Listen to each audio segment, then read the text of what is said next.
아이에게서도 배운다는 말이 있죠. 이게 세상에 선생님 아닌 것이 없다, 이런 뜻도 있고, 또 겸손하게 배움의 자세를 유지해야 된다는 그런 의미도 있는 것 같습니다. 배우려고 한다면 그가 선배든지 후배든지 무슨 상관이겠어요. 그가 외국에서 박사 학위를 받았든 국내에서 받았든 무슨 상관이 있겠습니까? 누가 가르치냐 보다는 어떤 내용이냐, 그 가르침의 내용이 중요한 것이죠. 거부하려고 하면, 받아들이지 않으려고 하면 수많은 이유를 댈 수가 있습니다. 나이가 어려서 안 된다, 또 국내 학위라서 안 된다, 전라도라서 안 된다, 또 어려서부터 내가 같이 놀던 사람이라서 안 된다, 이유들이 왜 없겠어요? 엄청 많죠. 믿지 않으려고 하면 못 믿을 이유가 얼마나 많이 있겠습니까?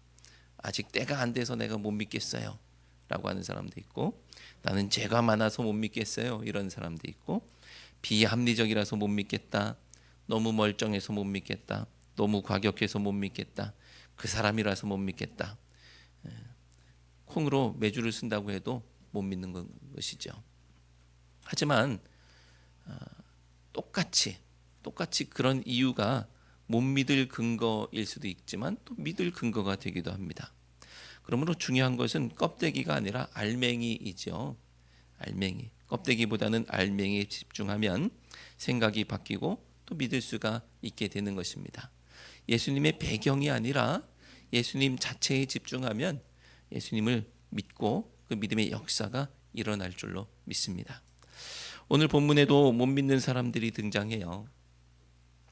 지금까지 우리는 엄청나게 많은 믿는 사람들을 보았고, 또 일부 유대 종교 지도자들 가운데 배척하는 모습도 보았지만, 오늘 오랜만에 또 믿지 못하는 사람들을 보게 됩니다. 예수님의 고향 사람들이죠. 자, 예수님께서는 베들레헴에서 태어나셨죠. 베들레헴이 고향이라서가 아니고요, 호적하러 갔다가 로마의 황제의 명에 따라서 호적하러 갔다가 베들레헴에서 태어나셨습니다. 예수님을 가리켜서 베들레헴 예수라고 하진 않죠. 왜 그럴까요? 예수님은 사셨던 곳이 나사렛이기 때문에 그렇습니다. 나사렛 예수라고 하죠. 예수님의 부모 요셉과 마리아의 고향이 바로 나사렛이에요. 그래서 예수님은 태어나셔서 애굽으로 도망가셨다가 나사렛에 가서 정착해서 사십니다. 하지만 예수님께서는 공생애를 시작하시면서 어디로 이사 가셨어요? 어디 가서 사셨나요? 가버나움에서부터 공생애를 시작하시기 전에 이사 가셨던 것입니다. 그러니까 나사렛에서 예수님에 대한 소문은 전해 듣기는 했고, 또 그 예수님에게 관심이 있는 사람들은 또 어디 가서 보았을 수도 있고, 또 본 사람들이 와서 얘기해 준 사람도 있었는지는 모르겠지만 직접적으로 예수님의 영광을 보고 들은 것은 아니었던 것이죠. 그러니까 예수님께서 고향으로 가신다고 하니까 왠지 모를 기대가 있어요. 그죠? 어떤 사람들이 잘 돼가지고 고향에 가면 뭐라 그래요? 금의 환향한다고 그러죠. 밖에서 사람들이 예수님 앞에 몰려들고 열광하게 되는 그런 상황, 어떻게 보면 성공한 것 같아요. 근데 그 모습으로 고향을 가려고 하니 금이 환향의 모습을 우리가 떠올릴 수가 있고, 또 예수님에게는 제자들도 있잖아요. 그냥 혼자 고향에 가시는 게 아니에요. 잘 돼서 마치 비서들 같이 경원 같은 사람들을 다 데리고서 고향에 가니까 그 모습이 기대할 만합니다. 어깨에 힘이 들어갈 만도 하죠. 자, 1절 말씀을 함께 볼까요? 1절 말씀 함께 읽겠습니다. 예수께서 거기를 떠나사 고향으로 가시니 제자들도 따르니라. 자, 아멘. 제자들과 함께 갑니다. 그리고 2절 말씀을 보니까 예수님께서 안식일에 회당에서 가르치신다고 합니다. 예수님의 명성을 들었던 것인지 나사렛의 회당은 예수님에게 가르칠 기회를 줍니다. 다른 회당에서도 가르치셨기 때문에 경력자이니까 불가능하지 않겠고요. 타지에서 유명해진 고향 사람이니까 기회를 얻었는지 나사렛 회당에서 가르치십니다. 자, 오늘 회당에서 소문으로만 듣던 예수가 가르치신다라고 하니까 나사렛 사람들이 많이 모였겠죠. 야, 우리가 이제 드디어 예수의 가르침을 들을 기회가 왔어 하고서 평소보다 더 많은 사람들이 회당에 모였을 수 있고요. 또 평소보다 더 귀를 기울였을 것입니다. 그리고 보나마나 들으나마나 분명히 예수님의 가르침은 권위가 있는 자와 같고 서기관들과 같지 않은 이 권위 있는 새 교훈이었을 것입니다. 또 너무나도 당연히 사람들은 놀랐겠죠. 2절 말씀 함께 읽겠습니다. 안식일이 되어 회당에서 가르치시니 많은 사람이 듣고 놀라 이르되 이 사람이 어디서 이런 것을 얻었느냐? 이 사람이 받은 지혜와 그 손으로 이루어지는 이런 권능이 어찌 됨이냐? 아멘. 일단 난리가 났습니다. 언제나 그렇듯이 예수님의 가르침은 입술의 것만은 아니었죠. 2절 말씀 보니까 하늘의 일을 이 땅에 풀어내는 놀라운 권능을 손으로 행하는 것을 포함하고 있는 것을 보게 됩니다. 그 손으로 이루어지는 이런 권능이 어찌 됨이냐라고 하는 것이죠. 하늘의 가르침과 권능의 기적, 또 듣도 보도 못한 일을 듣고 보고서 안 놀랄 사람이 없겠죠. 그러니까 2절 초반에서 많은 사람이 듣고 놀랐다라고 말하는 것입니다. 놀라는 것은 너무나도 당연한 반응인 것이죠. 하지만 나사렛 사람들은 지금 애써 놀라지 않으려고 엄청 노력하고 있습니다. 깜짝 놀라기는 했어요. 티가 났습니다. 그런데 그 티내지 않으려고, 놀라지 않은 척하려고 노력하고 있어요. 놀라지 않을 근거, 믿지 않을 근거를 찾고 있는 것이죠. 3절 말씀을 함께 읽겠습니다. 이 사람이 마리아의 아들 목수가 아니냐? 야고보와 요셉과 유다와 시몬의 형제가 아니냐? 그 누이들이 우리와 함께 여기 있지 아니하냐 하고 예수를 배척한지라. 아멘. 아니, 깜짝 놀랐는데 2절까지의 분위기는 정말 좋았는데 3절에서 믿지 않을 근거를 열거하고 있고요. 결론적으로 배척합니다. 도둑이 예수님을 믿기 시작하면 어떻게 되느냐 하면 도둑질하면 안 되거든요. 착해지면 당장 생계를 꾸려나갈 수가 없으니까 어떻게든 안 믿으려고 발버둥을 칠 수밖에 없는 것입니다. 기득권을 지키기 위해서는 옛 논리, 옛 가치로 살아가야 하는 것이죠. 그래서 애써 외면하게 되는 것입니다. 이런 마음으로는 새 시대를 열 수가 없죠. 하늘 가치가 바로 그와 같습니다. 생명, 정의, 평화, 사랑이 이 땅에 이루어지는 것을 누가 원할까요? 누가 원하겠습니까? 악한 마귀 사탄이 원하겠습니까? 전쟁에 기대서 사는 군수업자들이 원하겠습니까? 환경이고 뭐고 돈만 벌면 그만이라고 생각하는 사람들, 그런 사람들이 원하겠습니까? 다른 사람이 어떻게 되든 말든 나만 잘 먹고 잘 살면 된다는 그런 사람들이 절대로 원하지 않죠. 요한복음 15장 24절 말씀 함께 읽어볼까요? 내가 아무도 못한 일을 그들 중에서 하지 아니하였더라면 그들에게 죄가 없었으려니와 지금은 그들이 나와 내 아버지를 보았고 또 미워하였도다. 아멘. 예수님의 권능, 예수님의 가르침 이런 것들을 보아도요 오히려 미워합니다. 보았기 때문에 그들이 지키려고 하는 그런 어떤 가치와는 반대되는 것이기 때문에 오히려 미워합니다. 이 세상 사람들은 아무도 원하지 않아요. 하늘 가치를 원하지 않습니다.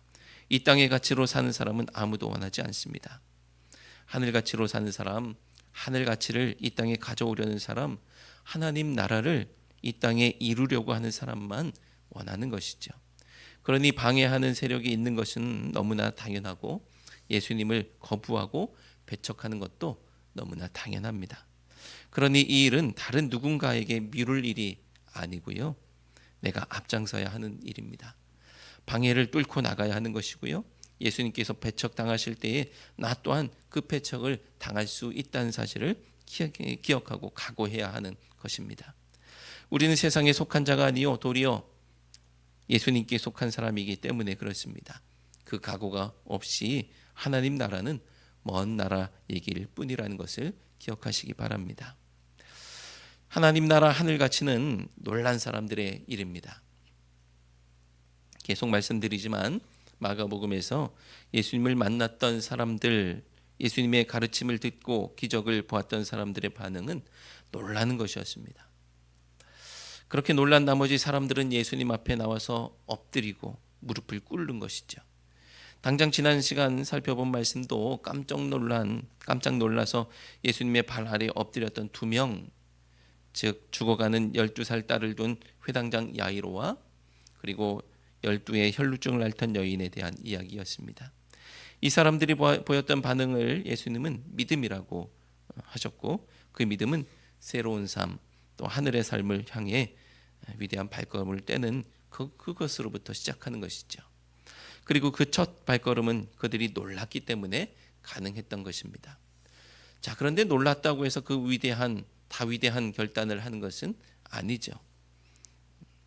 여러분, 딸꾹질을 해보시면 누가 옆에서 깜짝 놀라켜주는 경우 있죠. 깜짝 놀라죠.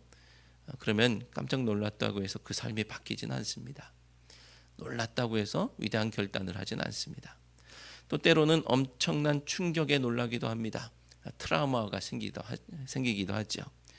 하지만 심리적으로 위축되고 또 반사적으로 위축되는 그런 것을 가리켜서 삶이 바뀌는 그 변화라고 하지는 않습니다. 변화라기보다는 장애라고 하는 것이죠.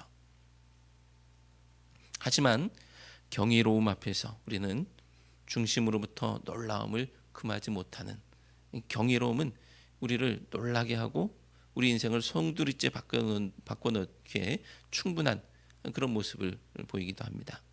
우리의 삶은 경이로움 앞에서 또 어떤 신적인 경험 앞에서 하늘의 숭고한 뜻과 가치 앞에서 우리는 우리를 철저히 새롭게 창조하시는 하나님의 손길을 경험하게 되는 것이죠. 이제 헛된 것을 위해서 살지 않고 높은 뜻을 위해 살게 되는 것입니다. 이것이 변화이죠. 이것이 변화입니다. 경이로움 앞에 놀라서 엎드린 우리의 믿음이 우리를 이끌어 변화의 삶, 새로운 삶, 하늘의 삶을 살게 되기를 주님의 이름으로 축원합니다. 그렇다면 다시 이 말씀으로 돌아가서 이 나사렛 사람들은 정말 놀란 것이 맞느냐? 2절 말씀을 보면 많은 사람이 듣고 놀랐다고는 하는데 3절 말씀을 보면 그들의 삶은 변화되지 않았습니다. 새 것을 붙들지 않았죠. 누구의 아들, 누구의 형제라는 예전에 자기들이 알던 것을 붙들었던 거예요. 새 가르침을 붙들었던 것이 아니고 예전의 그 관계를 붙들었던 것입니다. 하늘을 붙들지는 않았던 거예요. 자, 왜 그런 것일까요? 첫째는 그들이 그저 깜짝 놀랐을 뿐이기 때문입니다. 그 정도 가지고는 우리의 심령은 꿈쩍도 하지 않습니다. 둘째는 그들 내면의 심리적 저항 때문입니다. 심리적 저항. 누구나 놀랄 수는 있죠. 깜짝이야 하고 말 수도 있고 충격에 빠질 수도 있습니다. 하지만 나의 삶의 방향을 돌이키지 않는다면 그것은 그저 인생 가운데 있는 작은 해프닝에 불과한 것입니다. 과거에 제가 차를 타고 가다가 저 사거리에서 직진을 쭉 해서 가다가 어느 길 모퉁이에 있는 어떤 어르신께서 피를 토하면서 서 계시는 것을 봤어요. 이게 막 지나가는 거니까 스치듯 뭘 잡고서 피를 토하시더라고요. 여러분, 피를 토한다는 것을 제가 본 거예요. 피가 나는 정도가 아니고 피를 토하시더라고요. 그래서 내가 뭘 본 거지? 이게 꿈 같은 장면이라 뭘 본 건지 싶어서 지나가다가 이게 잘못 본 건가? 그냥 토하셨나 싶다가 그냥 가야 되나 하다가 돌이켰습니다. 차를 돌이켜서 그 자리로 돌아갔죠. 그랬더니 쓰러져 계시더라고요. 그러니까 말 그대로 피를 토하신 게 맞아요. 119에 전화하고 그리고 조치를 취했지만 뭐 얼마 전에 듣기는 얼마 지나지 않아서 이제 돌아가셨다고 이제 들었어요. 여러분, 그 상황을 보고서 그냥 가야지 싶은 마음, 그냥 가고 있는 그 길을 가는 그 마음이 저항이죠. 저항.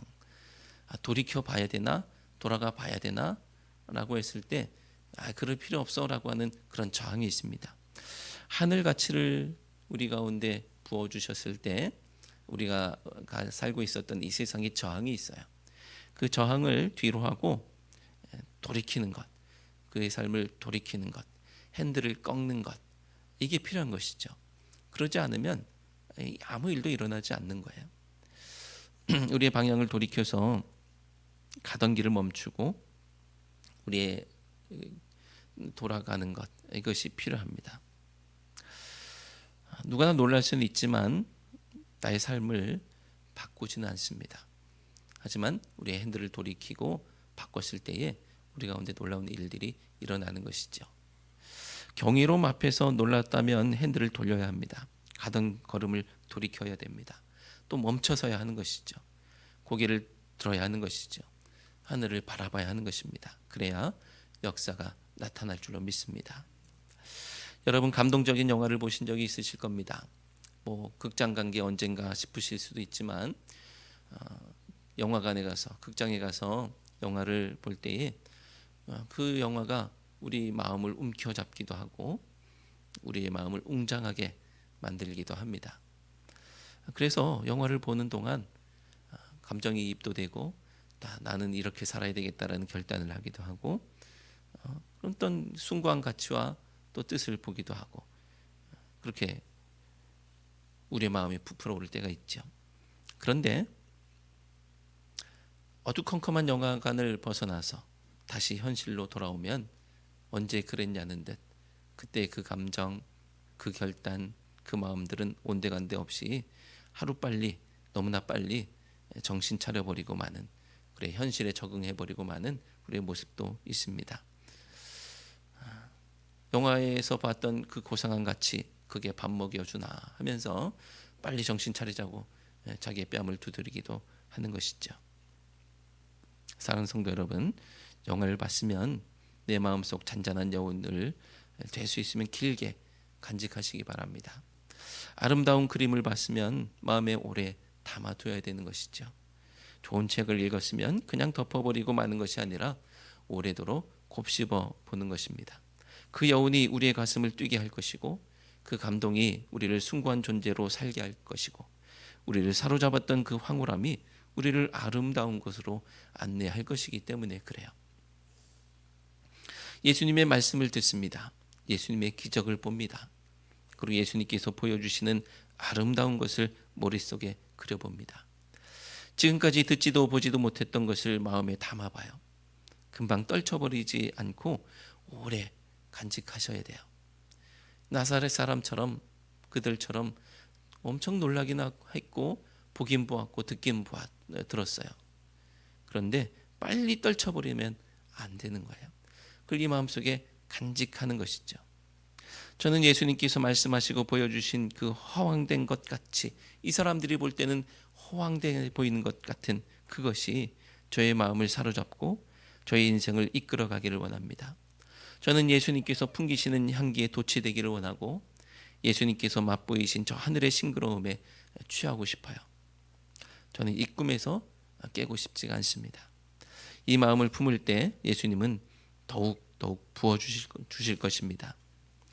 나사렛에서는 그저 조금의 기적밖에 행하실 수 없고 몇몇 댁에 손 얹어 병을 낫게 하신 정도밖에 행하시지 않았다고 한다면 우리가 그 마음을 품고 나도 그 마음을 품고 영화에서 보았던 그 감동으로 주님께서 보여주셨던 그 가르침과 행하심의 그 놀라움 속에서 헤어나고 싶지 않은 그 마음으로 살아갈 때에 주님께서는 더욱더욱 부어주실 줄로 믿습니다. 이 마음을 품을 때에 주님께서는 더 풍성하게 채워주실 줄로 믿습니다.